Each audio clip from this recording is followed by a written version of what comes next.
Hello and welcome back students, welcome back to Vision Academy. So जैसे कि आप लोगों को कल के दिन में नोटिफिकेशन मिल गया था कि MAS CET for BBA BCA BMS and BBM के लिए रजिस्ट्रेशन शुरू हो चुके हैं।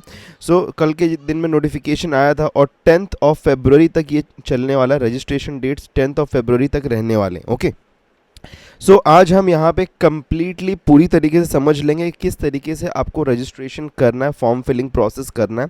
और एक चीज़ आप लोग कहना चाहूँगा कि बहुत ही ध्यान से पूरा वीडियो देख लीजिएगा बिफोर फॉर्म फिलिंग, बिकॉज बहुत बार आप में से काफ़ी सारे लोग हैं जो कि गलती कर जाते हैं और बाद में करेक्शंस करने में बहुत ज़्यादा प्रॉब्लम होती है। तो इसीलिए प्लीज़ मेक इट श्योर कि आप पूरी तरीके से पूरा वीडियो ज़रूर देख लें एंड उसके बाद में फॉर्म फिलिंग प्रोसेस की तरफ प्रोसीड करें। ठीक है, चलिए शुरुआत करते हैं हमारे आज के इस वीडियो का। सबसे पहली चीज़ है कि व्हाट्सएप और टेलीग्राम को ज्वाइन कर लीजिए, बिकॉज यहाँ पे नोटिफिकेशन अपडेट्स आपको कॉन्स्टेंटली मिलते रहते हैं। साथ में चैनल को सब्सक्राइब भी कर दीजिएगा।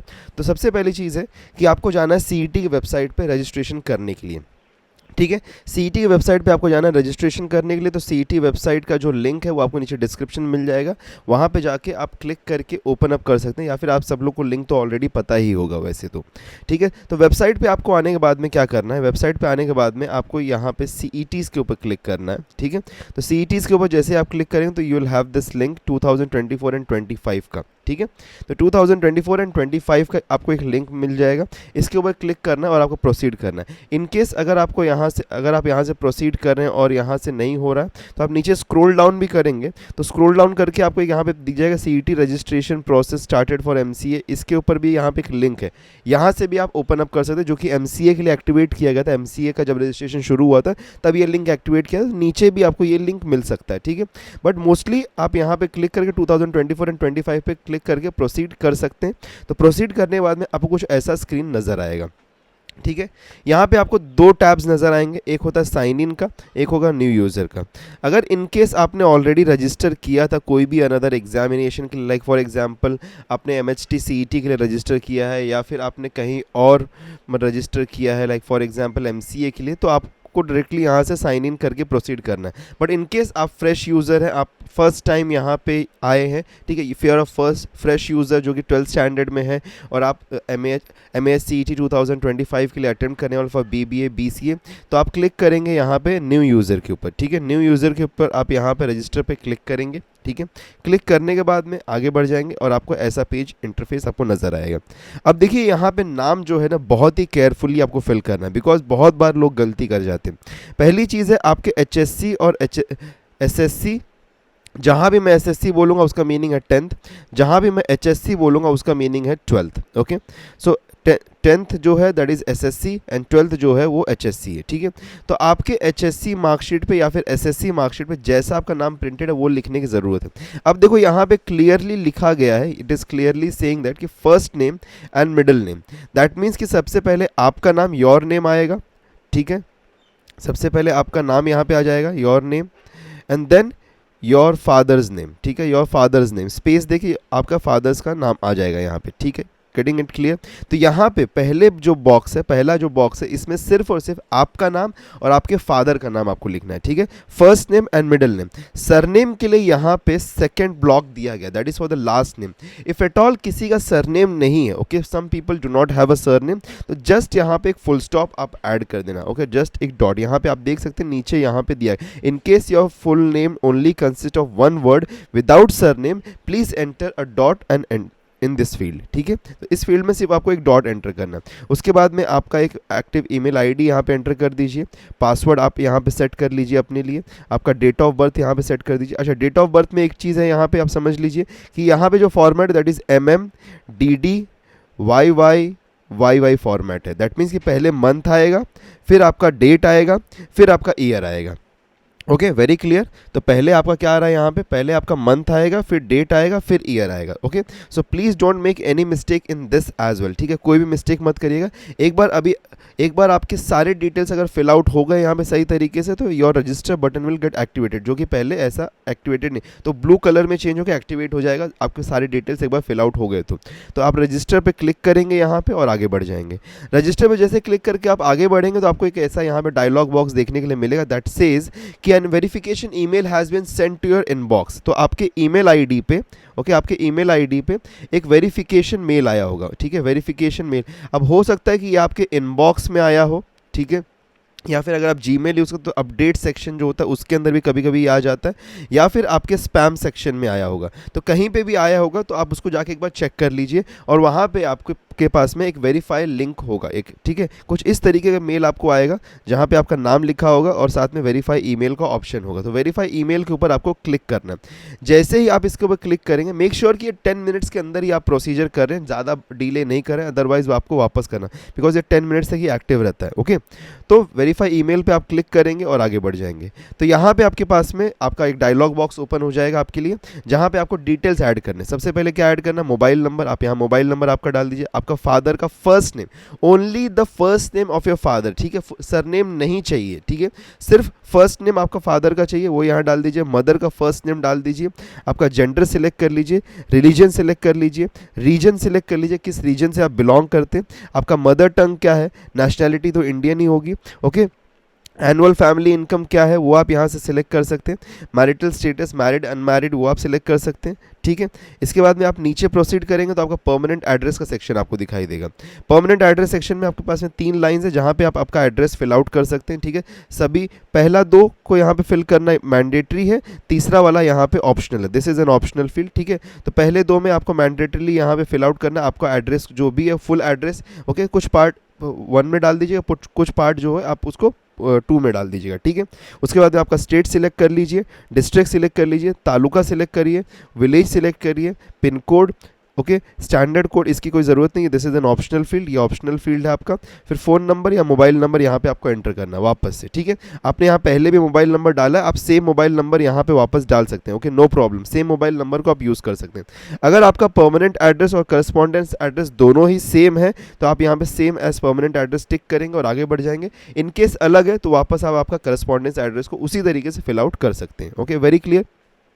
ये सब कुछ होने के बाद में हम यहाँ पे अदर डिटेल सेक्शन में आते हैं, okay, this is the other details section जो कि बहुत ज़्यादा इंपॉर्टेंट है। अब इसको बहुत ज़्यादा केयरफुली फिल आउट करने की ज़रूरत है। सबसे पहली चीज़ है, आर यू डोमिसाइल इन महाराष्ट्र, तो डोमिसाइल इन महाराष्ट्र आप हैं कि नहीं है उसको आपको यस या नो में सिलेक्ट करना है। तो डोमिसाइल इन महाराष्ट्र का क्राइटेरिया क्या है, पहली चीज़ है कि अगर आपका बर्थ महाराष्ट्र में हुआ है, ओके, बर्थ इन महाराष्ट्र अगर आपका हुआ है तो आप डोमिसाइल इन महाराष्ट्र हैं। सेकेंड है कि अगर आप 15 ईयर्स से ज़्यादा हो गया आपको महाराष्ट्र में रहते हुए, फिर ओके 15 ईयर्स प्लस हैं अगर आप महाराष्ट्र में रहते हुए तो फिर आप महाराष्ट्र कैंडिडेट हैं, okay. So in that very case you can select this yes, okay. और मोर इन्फॉर्मेशन के लिए आप इसका ब्रोशर भी रीड कर सकते हैं, ठीक है। सो मोस्ट केसेस में यहाँ पे आप यस सिलेक्ट करेंगे, ठीक है। All the Maharashtra candidates will select yes and move ahead. और देखो माइनॉरिटी जो है ये सिर्फ और सिर्फ महाराष्ट्र कैंडिडेट्स के लिए अवेलेबल है। आउटसाइड महाराष्ट्र कैंडिडेट अगर आप इसको नो सिलेक्ट करेंगे, डोमिसाइल को नो सिलेक्ट कर लेंगे तो आपका माइनॉरिटी फीचर आपको नहीं मिलेगा। माइनॉरिटी फिर आपको बाहर, अगर आप बाहर के कैंडिडेट है तो बाहर के कैंडिडेट्स को माइनॉरिटी नहीं मिलता, ओनली फॉर महाराष्ट्र कैंडिडेट्स के लिए माइनॉरिटी रिजर्व्ड है, ठीक है। उसके बाद पर्सन विद डिसेबिलिटी है कि नहीं, यस या नो सिलेक्ट कर लीजिए। आपका एसएससी कौन से ईयर में हुआ था, 10th स्टैंडर्ड कौन से ईयर में हुआ तो वो यहाँ पे आप डालेंगे, लाइक 2018 2020 जो भी होगा यहाँ पे आप डाल दीजिए, आपका ईयर डाल दीजिए 2022 फॉर एग्जांपल।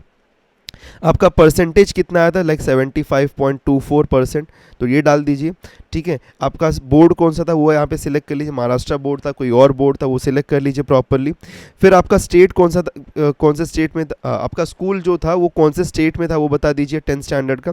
फिर आर यू अपीयरिंग या अपीयर्ड फॉर 12th स्टैंडर्ड। देखिए अपीयरिंग मतलब अपीयरिंग या अपीयर्ड अगर सेक्शन अगर आप 2025 में इस साल मार्च में, ओके, इस साल मार्च में फरवरी और मार्च में आप इस साल एग्जाम देने वाले हो, okay, if you are going to give the examination in February and March this year, तो फिर ओके तो फिर आपको यहाँ पे यस सिलेक्ट करना है, ठीक है। और इन केस आपने ऑलरेडी 12th स्टैंडर्ड आपका पास कर लिया है पहले 2024 में या कहीं पे, और आप गैप दे के फिर आप इस एग्ज़ाम को दे रहे हो, तो उस केस में आप क्या करोगे, यहाँ पे उस केस में आप सिलेक्ट करोगे नो, ओके, वेरी क्लियर, ठीक है। उस केस में आप यहाँ पे नो सिलेक्ट करोगे। और फिर अगर आप नो सिलेक्ट करोगे तो आपको यहाँ पे कोई भी और इन्फॉर्मेशन डालने की ज़रूरत नहीं रहेगी, जैसे कि पासिंग ईयर, ये अगर आप आपने यस अगर सिलेक्ट किया है तो आपको ये सब डालने की ज़रूरत नहीं रहेगी, ये सब हट जाएगा। सिर्फ नो सिलेक्ट करने वाले के लिए बाकी सारे फील्ड्स एक्टिवेट होते हैं। आपने यहाँ पे यस सिलेक्ट किया तो बाकी सारे फील्ड्स यहाँ पे हट जाएंगे, ठीक है। फिर उसके बाद में सेव चेंजेस पे आप क्लिक करेंगे। ओके, सेव चेंजेस पे आप क्लिक करेंगे और आगे प्रोसीड करेंगे। तो सेव चेंजेस पे क्लिक करने के बाद में कुछ ऐसा आपके पास में स्क्रीन नज़र आएगा जहाँ पे डेटा अपडेटेड सक्सेसफुली आपको नज़र आएगा, ठीक है। तो आपका डेटा अपडेट हो चुका है सक्सेसफुली। अब आपको क्लिक करना है CET रजिस्ट्रेशन के ऊपर।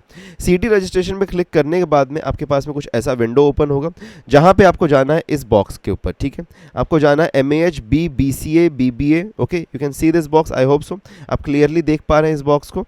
तो MAH B BCA BBA BMS BBM CET 2025 आपको रजिस्टर नाउ के ऊपर यहाँ पे क्लिक करना है, ठीक है। You have to click on this box. ये देखिए आपके राइट हैंड साइड टॉप में ही सबसे पहला बॉक्स जो है उसके ऊपर आपको क्लिक करना है, ठीक है। इसके ऊपर क्लिक करने के बाद में आपके पास में कुछ ऐसा स्क्रीन नजर आएगा जहाँ पे आपके पास में कुछ इन्फॉर्मेशन दिया गया है। आपके पास में एक डाउनलोड इन्फॉर्मेशन ब्रोशर का लिंक भी है, यहाँ से जाके आप इन्फॉर्मेशन ब्रोशर को डाउनलोड कर सकते हैं। चाहिए तो आप उसको रीड भी कर सकते हैं प्रॉपरली, पूरी तरीके से, अच्छी तरीके से, कि सारा इन्फॉर्मेशन आपको देखने के लिए मिल जाए। अब यहाँ पे देखिए कुछ इन्फॉर्मेशन जो इंपॉर्टेंट है वो ये है कि जो महाराष्ट्र कैंडिडेट हैं और आउटसाइड महाराष्ट्र कैंडिडेट जो कि जनरल कैटेगरी में, तो जनरल कैटेगरी वाले जो स्टूडेंट्स हैं उनके लिए 1000 रुपीज़ फीस है। ओके, अगर आप ऑर्फन कैटेगरी है या फिर कोई भी reservation category like caste category आपकी है तो वहाँ पे आपको 800 रुपीज़ फीस भरने की ज़रूरत है। ओके, बाकी सारा इन्फॉर्मेशन जो है वो आपको मैं जैसे हम प्रोसीड करेंगे वैसे एक्सप्लेन करते हुए चलूँगा। तो यहाँ पर अगर आपको सब कुछ यहाँ पर सही लग रहा है तो आप सिंपली नीचे जाएंगे, यहाँ पर इस चेक बॉक्स को चेक करेंगे, ठीक है। आप यहाँ पर देख सकते हैं आपके पास में यहाँ पे एक चेक बॉक्स है, इसको आप चेक करेंगे।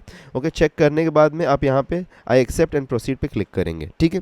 आगे बढ़ेंगे तो आपके पास में कुछ ऐसा स्क्रीन आपको नजर आएगा। इस स्क्रीन पे आपके पास में ऑलरेडी बहुत सारी इन्फॉर्मेशन प्री फिल्ड आ जाएंगे, बिकॉज ऑलरेडी हमने इन्फॉर्मेशन फिल आउट किया है। तो आपका नाम ऑलरेडी फिल आउट आएगा, आपका फादर का नेम यहाँ पे, मदर का नेम भी प्री फिल आउट आएगा। इनकेस नहीं है तो आप उसको फिल कर सकते हैं, ठीक है। तो एक बार सारे डिटेल्स को यहाँ पे चेक कर लीजिए सब प्रॉपरली फिल्ड आउट है कि नहीं है। ओके, मोस्टली यहाँ पे ज़्यादा कुछ फिल आउट करने की ज़रूरत पड़ती नहीं है, लेकिन फिर भी आप अच्छी तरीके से थरेली यहाँ पे सब कुछ चेक कर लीजिए कि सब कुछ फिल्ड आउट है कि नहीं है। ओके, तो फिर नीचे स्क्रॉल करिए, आपका एड्रेस सेक्शन होगा, उस सब चीज़ को आप यहाँ पे सही तरीके से चेक कर लीजिए। सब कुछ सही लगता है तो यहाँ पे सिक्योरिटी पिन जो कि आपका ये कैप्चा कोड है इसको आप यहाँ पे एंटर करिए और सेव एंड प्रोसीड पे क्लिक कर दीजिए, ठीक है। तो सेव एंड प्रोसीड पे क्लिक करने के बाद में आपके पास में कुछ ऐसा स्क्रीन आएगा जहाँ पे आपको एक OTP सेंड किया जाएगा, ठीक है। आपको एक OTP आपके नंबर पे सेंड किया जाएगा, उस OTP को आपको यहाँ पे एंटर करना है और वेरीफाई OTP पे क्लिक करना है। ओके, नेक्स्ट प्रोसीड करेंगे आगे। तो आपका एप्लीकेशन नंबर अब यहाँ पे जनरेट हो चुका है। ओके, आपको यहाँ पे दिखाई देगा registered successfully for BCA BBA। Okay, CET आपका रजिस्ट्रेशन नंबर जनरेट हो चुका है, आपको मैसेज भी आ जाएगा तुरंत और आपको यहाँ पे proceed to complete application form पे क्लिक करना है। इस पर क्लिक करने के बाद में आपके पास में कुछ ऐसा स्क्रीन आपको नज़र आएगा जहाँ पे आपके पास में यहाँ पे दिखाई देगा बहुत सारे अभी इनकम्प्लीट सेक्शंस होंगे। ओके, यहाँ पे आपका एप्लीकेशन नंबर नज़र आएगा, अब यहाँ पे आपका नाम नज़र आएगा, फिर ये सारी चीज़ें आपको यहाँ पे नज़र आएंगी और यहाँ पे आपको इनकम्प्लीट दिखाई देगा। नीचे स्क्रॉल करेंगे तो यहाँ पे ऐसा आपको पूरा कंप्लीट 9 स्टेप्स है और डॉक्यूमेंट्स रिक्वायर्ड वगैरह ये सब आपको यहाँ पे नज़र जो कि इनकम्प्लीट फिलहाल में दिख रहा होगा। तो आपको करना क्या है, आपको सेकंड स्टेप पे जाना है। सेकंड स्टेप में इनकम्प्लीट वाले पे इस पे क्लिक करना है, ठीक है। इस पे क्लिक करेंगे तो ये पेज ओपन अप हो जाएगा जहां पे आपको अब डिटेल्स को फिल आउट करना है। तो आर यू डोमिसाइल्ड इन महाराष्ट्र, ये प्री सिलेक्टेड है बिकॉज ऑलरेडी अभी आपने सिलेक्ट किया था। ओके, फिर आपका कैटेगरी स्टेटस क्या है, कैटेगरी मतलब कि आपका कौन सा कास्ट कैटेगरी है, ठीक है। कास्ट को यहाँ से आपको सिलेक्ट करना है। कास्ट कैटेगरी में हमारे पास में इतने सारे कास्ट के ऑप्शन हैं, SC ST DT VZ NT OBC SBC SEBC। Okay, ये सारे ऑप्शंस हैं हमारे पास में। अगर आप कोई भी कास्ट सिलेक्ट करते हैं, कोई भी कास्ट अगर आप सिलेक्ट करेंगे तो आपको ऐसा एक डायलॉग बॉक्स आएगा, तो आप इसको क्लोज कर दीजिए। क्लोज करने के बाद में आपके पास में ऐसा ऑप्शन आता है जहाँ पे आपको और भी डॉक्यूमेंट्स के बारे में पूछा जाएगा, ठीक है। जैसे कास्ट अगर आप सिलेक्ट करें तो आपको कास्ट सर्टिफिकेट चाहिए, ठीक है। कास्ट वैलिडिटी सर्टिफिकेट चाहिए, नॉन क्रीमी लेयर सर्टिफिकेट चाहिए, ठीक है। तो ये सारे सर्टिफिकेट्स आपको यहाँ पर लगते हैं। So do you possess the caste certificate, yes या no? Do you possess caste validity certificate, yes या no? ओके, जैसे कि OBC वगैरह जो हैं उन लोगों को नॉन क्रीमी लेयर सर्टिफिकेट भी रिक्वायर्ड होता है। जैसे कि अभी यहाँ पे मैंने SC सिलेक्ट किया तो इसके अंदर कौन सा कास्ट आपका है, select the caste which you are belonging, इसको आप सिलेक्ट कर लेंगे। फिर उसके बाद में आप ये सारे ऑप्शंस को फिल आउट कर लेंगे, ठीक है। तो सही तरीके से अगर आपका नहीं है, इनकेस अगर आपके पास में, तो आप वहाँ पर डाल सकते हैं कि applied, not received, not applied. अब जो भी आपका स्टेटस है आपके पास में है कि नहीं वो आप यहाँ पर डाल सकते हैं। Okay, very clear. ये सारी चीज़ों को आप यहाँ पे कर लेंगे। ओके, अगर इन केस आपका कास्ट नहीं है तो आप ओपन कैटेगरी को सिलेक्ट कर लेंगे। ओपन कैटेगरी सिलेक्ट करने के बाद में आपका ऑटोमेटिकली एनुअल इनकम जो आपने सिलेक्ट किया होगा वो यहाँ पे आ जाएगा। उसके बाद में आपका EWS है कि नहीं, यस या नो, आप सिलेक्ट कर लेंगे। अगर आप यस सिलेक्ट करते हैं यहाँ पे तो वापस एक डायलॉग बॉक्स आएगा जिसको आप क्लोज कर देंगे। तो क्लोज करने के बाद में आपको यहाँ पे दिखाई देगा कि click here for the required format of the proforma वी। जो भी लोग EWS सेक्शन के लिए अप्लाई करते हैं, ओके, EWS सेक्शन के लिए अगर आप अप्लाई कर रहे हो तो EWS सर्टिफिकेट आपको रिक्वायर्ड होगा, ठीक है। You required the EWS certificate, okay. So इसका फॉर्मेट यहाँ पे है, इसके ऊपर क्लिक करके आप डाउनलोड कर सकते हो या फिर मैं नीचे डिस्क्रिप्शन में भी लिंक दे दूंगा। कुछ इस तरीके का ये फॉर्मेट होता है, ठीक है। ये फॉर्मेट मैं आपको प्रोवाइड कर दूंगा। आप कोई भी महाराष्ट्र ई सुविधा केंद्र में जा सकते हो, वहाँ पे ई सेवा केंद्र में, वहाँ पे जाके आप बोल दो कि हमको EWS सर्टिफिकेट चाहिए, वो आपको बना के दे देंगे, ठीक है। तो EWS सर्टिफिकेट बनवा लीजिएगा अगर आप अप्लाई कर रहे हैं। वैसे कास्ट सर्टिफिकेट के लिए अगर आप अप्लाई कर रहे हैं तो कास्ट सर्टिफिकेट को आप बनवा लीजिएगा। डोमिसाइल के लिए आप अप्लाई कर रहे हैं तो डोमिसाइल सर्टिफिकेट, तो सारे सर्टिफिकेट्स बनवा लीजिएगा। वैसे मैं उसके ऊपर एक डेडिकेटेड वीडियो लेके ज़रूर आऊँगा, लेकिन मैं यहाँ पे जस्ट आपको बता दे रहा हूँ कि आप सर्टिफिकेट्स को फिर बनवा लीजिएगा, ठीक है। अगर आपका EWS सर्टिफिकेट, आप EWS के लिए नहीं अप्लाई करना तो आप सिंपली नो पे सिलेक्ट करेंगे और आगे बढ़ जाएंगे। तो यहाँ पे नो पे सिलेक्ट कर दिया। आपका कास्ट का नाम क्या वो यहाँ पे डाल दीजिए, ठीक है। What is your cast name in the open category, वो आप डाल दीजिए यहाँ पे। Person with disability already select किया तो प्री सिलेक्टेड आएगा यहाँ पे। माइनॉरिटी है कि नहीं ये भी हमने ऑलरेडी सिलेक्ट कर लिया था तो ये भी प्री सिलेक्टेड आएगा। आर यू एन ऑर्फन और नॉट, ये सिलेक्ट करने का ऑप्शन आएगा। इसको आपको अगर ऑर्फन है तो येस सिलेक्ट करिए, नहीं है तो नो सिलेक्ट करिए। येस या नो में आंसर करिए, ठीक है। उसके बाद में आप नीचे यहाँ पे सेव एंड प्रोसीड पे क्लिक करके आगे बढ़ सकते हैं, ठीक है। तो सेव एंड प्रोसीड पे क्लिक करेंगे, आगे बढ़ जाएंगे तो आपको ये पेज दिखाई देगा। इस पेज पे आपका ऑलरेडी SSC का डिटेल्स आ जाएगा, क्योंकि आप ऑलरेडी अपीयरिंग अगर रहेंगे तो यहाँ पे ऑलरेडी अपीयरिंग तो यस लिखा हुआ है, कुछ एंटर करने की ज़रूरत नहीं, सीधा सेव एंड प्रोसीड पे आप क्लिक करेंगे। इन केस अगर आपने नो किया है यहाँ पे तो आपको यहाँ पे फिर आपका पासिंग ईयर, ये सब आपका मार्क्स वगैरह ये सब आपको एंटर करने की ज़रूरत पड़ेगी यहाँ पे, ओके, वेरी क्लियर, ठीक है। चलिए ये सब चीज़ के बाद में, ओके, ये सब आप यहाँ पे फिल आउट कर सकते हैं। आपके मार्क्स वगैरह जो भी रहेंगे HSC में उसको आप फिल आउट कर सकते हैं यहाँ पे, ओके। चलिए बढ़ते हैं आगे, नेक्स्ट आगे बढ़ेंगे तो यहाँ पे सेव एंड प्रोसीड के बाद में आप इस पेज पे आ जाएंगे। इस पेज पे आपको देखने के लिए मिलेगा यहाँ पे यू कैन सी दैट कि आपके पास में यहाँ पे प्रेफरेंस है। अभी ये प्रेफरेंस क्या है, ये प्रेफरेंस है आपका सिटी का प्रेफरेंस, कि जिस सिटी में आपको प्रेफर्ड है कि आपका एग्जामिनेशन जो सेंटर उस सिटी में आए। लाइक फॉर एग्जांपल अगर आप मुंबई में रहते हैं तो मुंबई के लिए बहुत सारे ऑप्शन हैं। मुंबई सब अर्बन है, ठीक है, मुंबई सब अर्बन है। उसके बाद में मुंबई सिटी है, फिर थाने है, फिर पालघर है, ओके। तो these are the options. Like for example अगर कोई person city, Mumbai city, like for example Borivali ये सब जगह पर रहता है तो उसका पहला प्रेफरेंस यहाँ मुंबई सिटी होना चाहिए, फिर उसका प्रेफरेंस थाने होना चाहिए, फिर उसका प्रेफरेंस नवी मुंबई होना चाहिए। जो मुंबई सबअर्बन है this is for Navi Mumbai, ठीक है, this is for Navi Mumbai, Mumbai suburban, okay. उसके बाद में फिर आप यहाँ पालघर वगैरह डाल सकते हैं। तो आपका सिटी कौन से सिटी में आपको प्रेफरेबल रहेगा, कि आपका अगर जो भी आपका सेंटर है वो कौन से सिटी में आपको प्रेफरेबली अच्छा रहेगा, तो उसको आप यहाँ पे सिलेक्ट कर सकते हैं। कॉलेज नहीं सिलेक्ट कर सकते, कॉलेज जो CET सेल है वो ऑटोमेटिकली एलोकेट करेगा, बट यहाँ पे कॉलेज तो नहीं सिलेक्ट कर सकते, आप सिटी सिलेक्ट कर सकते, कौन सी सिटी में आपका सेंटर आना चाहिए। तो आपको यहाँ पे 4 प्रेफरेंसेस देने हैं, तो बहुत ही ध्यानपूर्वक उसको भी सिलेक्ट करेगा। सिलेक्ट करने के बाद सेव एंड प्रोसीड पे क्लिक करेंगे और आगे बढ़ जाएंगे। अब आपको यहाँ पे फोटोग्राफ और सिग्नेचर अपलोड करने का ऑप्शन आ चुका है। तो फोटोग्राफ के लिए ऑलरेडी मैंने एक वीडियो बनाया था कि फोटोग्राफ आपको किस तरीके से अपलोड करना है, उसका लिंक आपको यहाँ पे कहीं दिखाई दे रहा होगा, आप उसको जाके देख सकते हैं। फोटोग्राफ में बहुत सारे न्यू कंडीशंस आ चुके हैं कि क्या क्या चीज़ें आपको फॉलो अप करनी है, उसके ऊपर मैंने ऑलरेडी एक वीडियो बनाया, उसको आप देख सकते हैं। वहाँ पे कंप्लीटली इन डिटेल मैंने समझा दिया है, जैसे कि गॉगल्स वगैरह नहीं होने चाहिए, सेल्फी नहीं चलेगा, स्टूडियो में जाके फ़ोटो लेना, लाइट बैकग्राउंड होना चाहिए, प्रॉपरली फ़ोटो जो हो आपका होता है ये आपका 80% of the photograph cover up होना चाहिए, 50 mm बाय 50 mm साइज़ होना चाहिए, ओके, 5 MB तक साइज़ आपका हो सकता है। तो ये सारी चीज़ें मैंने एक्सप्लेन की अच्छी तरीके से, आप एक बार उस वीडियो को देख सकते हैं इनकेस अगर आपको फोटोग्राफ अपलोड करने में कोई भी प्रॉब्लम आ रही है तो, ठीक है। अब यहाँ पे आप सिलेक्ट पे फोटोग्राफ सिलेक्ट करेंगे, जैसे आप फोटोग्राफ सिलेक्ट करेंगे आपके पास में पूरा इंस्ट्रक्शन यहाँ पे ओपन अप हो जाएगा, जो कि मैंने अच्छी तरीके से आपको एक्सप्लेन किया हुआ है, ओके। सो ये चाहिए तो आप पूरा इंस्ट्रक्शन भी यहाँ पे रीड कर सकते हैं, और नीचे स्क्रॉल करके जाएंगे तो यस आई एग्री पे आपको क्लिक करना है, ठीक है। ये बहुत ही इंपॉर्टेंट है, ओके बहुत ज़्यादा इंपॉर्टेंट है, तो इसलिए ध्यान से आप फोटोग्राफ को आपका अपलोड करिएगा।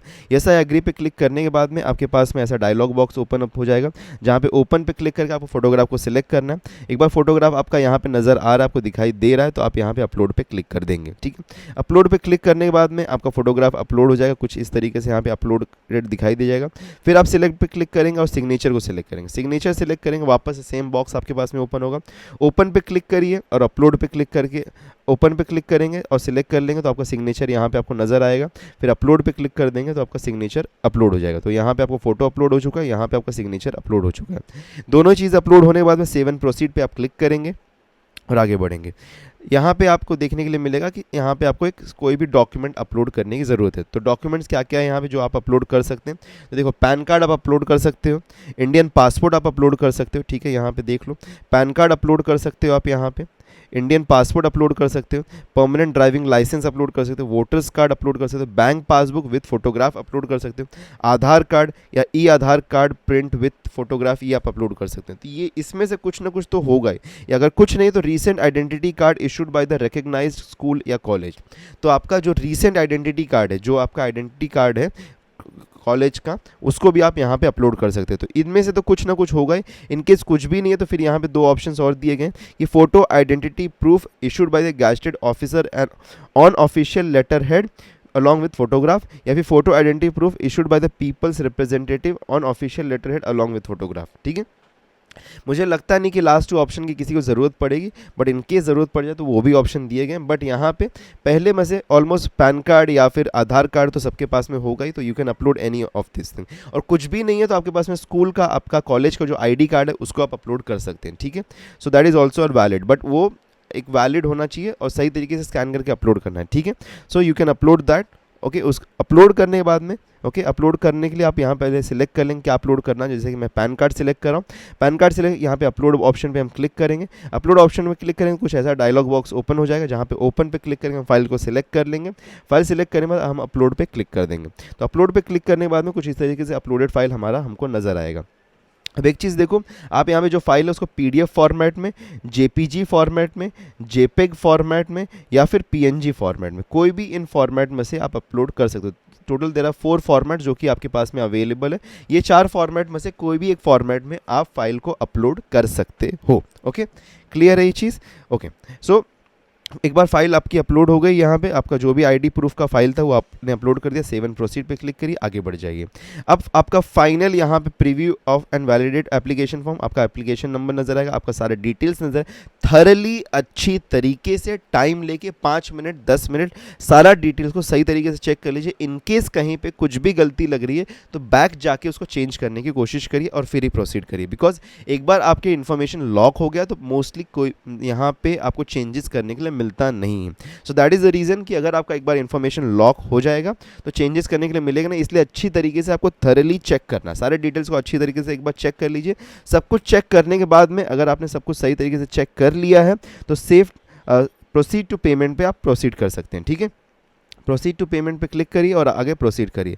प्रोसीड करने के बाद में आप यहाँ पे यस पे क्लिक करेंगे। ठीक है, ऐसा आपके पास में ऑप्शन नज़र आएगा, आप इसके ऊपर यस पे क्लिक करेंगे और आगे बढ़ जाएंगे। यस पे क्लिक करने के बाद में आपके पास में कुछ ऐसा ऑप्शन नज़र आएगा।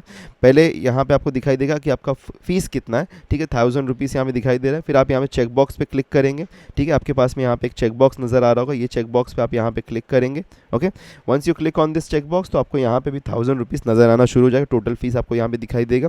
इस पर क्लिक करने के बाद में आप चेक बॉक्स चेक करने के बाद में आप यहाँ पे प्रोसीड टू पेमेंट पे क्लिक करेंगे। प्रोसीड टू पेमेंट में क्लिक करेंगे तो ऐसा कुछ पेज नज़र आएगा आपके पास में।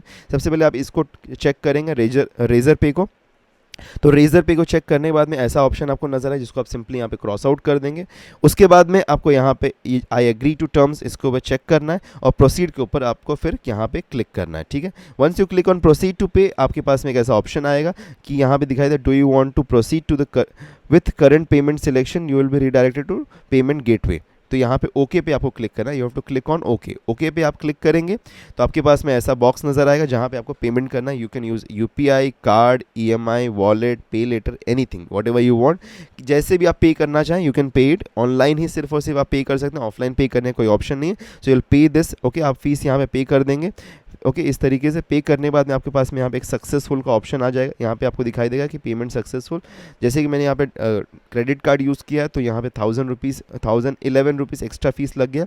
मे बी आप यूपीआई करेंगे तो आपको कुछ एक्स्ट्रा फीस नहीं लगेगा, ठीक है। तो इस तरीके से आपका एक बार यहाँ पे पेमेंट हो गया। Okay, you have done the payment once. तो आप यहाँ पे वापस से रिडायरेक्ट हो जाएंगे आपके पेज पे। यहाँ पे आपका प्रिंट एप्लीकेशन फॉर्म का ऑप्शन आएगा, इसके ऊपर क्लिक करके आप एप्लीकेशन फॉर्म को प्रिंट कर सकते हैं या फिर पीडीएफ फॉर्मेट में सेव करके रख सकते हैं। That is very important. तो पीडीएफ फॉर्मेट में सेव करके एटलीस्ट रख ही लीजिएगा। ओके, अगर आपको चेक करना है कि आपका एप्लीकेशन पूरी तरीके से कंप्लीट हुआ है कि नहीं, तो आप यहाँ पे एप्लीकेशन फॉर्म पे क्लिक करेंगे तो आपको कुछ ऐसा नजर आएगा, सब कुछ कंप्लीट नजर आएगा। दैट मीन्स कि have completed your application form और सक्सेसफुली आपका एप्लीकेशन फॉर्म जो है वो कंप्लीट हो चुका है। इन केस आपका पेमेंट का आपको अगर डिटेल्स चाहिए तो चेक पेमेंट हिस्ट्री पे आप क्लिक कर सकते हैं। तो यहाँ पे आपका पेमेंट का जो रिसिप्ट वगैरह वो भी आप यहाँ से डाउनलोड कर सकते हैं। Okay, very clear. सो इस तरीके से आप आपका रजिस्ट्रेशन कंप्लीट कर सकते हैं पूरी तरीके से। इफ़ एट ऑल कोई भी डाउट रह गया हो, कोई भी क्वेरी है तो नीचे कमेंट ज़रूर कर दीजिएगा, will be happy to help you out. तो इस पूरा वीडियो आपने अगर अभी तक देखा है सो आई होप सो कि आप कोई भी मिस्टेक नहीं करेंगे एंड बहुत ही अच्छी तरीके से आपका फॉर्म को फिल आउट कर लेंगे, ठीक है। So for any doubts don't hesitate, just comment it down below, will be happy to help you out. और भी अपडेट्स के लिए चैनल को सब्सक्राइब करना बिल्कुल मत भूलना। मिलते हैं नेक्स्ट वीडियो में। Till then take care and good bye.